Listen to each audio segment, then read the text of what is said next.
শিশুদের হাতে mobile phone তুলে দিয়ে বাবা মায়েরা শিশুদেরকে মৃত্যুর কোলে ঠেলে দিচ্ছে। বিশেষ করে 6 মাস বয়সী শিশু থেকে শুরু করে 2 বছর পর্যন্ত শিশুরা বেশি মৃত্যুবরণ করছে এই মোবাইল ফোনের কারণে। বর্তমান বাবা মায়েরা তাদের শিশুদের শান্ত রাখার জন্য মোবাইল ফোনে বিভিন্ন ধরনের কার্টুন অথবা গান চালিয়ে রেখে দেয়, যাতে করে তাদের শিশুরা তাদেরকে জ্বালাতন করতে না পারে। আর এই বিষয়টি ছোট্ট বাচ্চাদের ঠেলে দিচ্ছে মৃত্যুর কোলে। তাই সাবধান হয়ে যান এখনই। আর এই ভিডিওটি ভুলেও এড়িয়ে যাবেন না, কারণ আমরা আপনাদেরকে জানাতে চলেছি শিশুদের হাতে মোবাইল ফোন তুলে দেওয়ার ফলে তাদের ভবিষ্যৎ কিভাবে নষ্ট করে দিচ্ছে সেই বিষয়টি। যাদের বাসা বাড়িতে ছোট বাচ্চা রয়েছে অথবা যাদের এখনো সন্তান হয়নি, তাদের জন্য এই ভিডিওটি অত্যন্ত গুরুত্বপূর্ণ।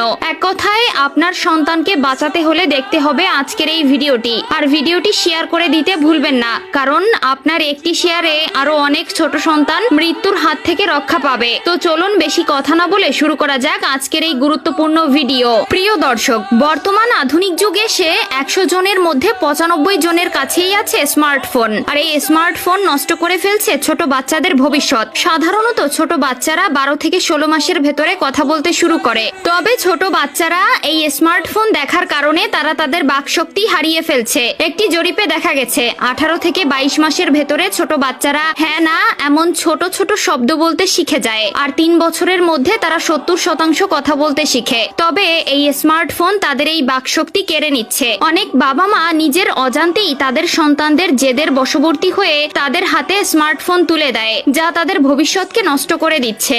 একদল মার্কিন গবেষক 6 মাস বয়সী শিশু থেকে শুরু করে 3 বছর বয়সের শিশুদের উপরে একটি গবেষণা চালিয়ে দেখতে পেয়েছেন অনেক শিশুই স্মার্টফোন বা স্ক্রিন যুক্ত ডিভাইস দেখার ফলে তাদের বাকশক্তি হারাচ্ছে। আর এই নিয়েই তোলপাড় শুরু হয়েছে পুরো বিশ্বে। গবেষকরা বলছেন যেসব শিশুরা গড়ে 28 মিনিটের বেশি মোবাইল ফোন দেখে বা স্ক্রিন যুক্ত ডিভাইসের পেছনে সময় দেয়, তাদের ভেতরের 99% শিশুই এই জটিল রোগে আক্রান্ত হচ্ছে এবং আস্তে আস্তে এই সকল শিশু তাদের বাকশক্তি হারাচ্ছে।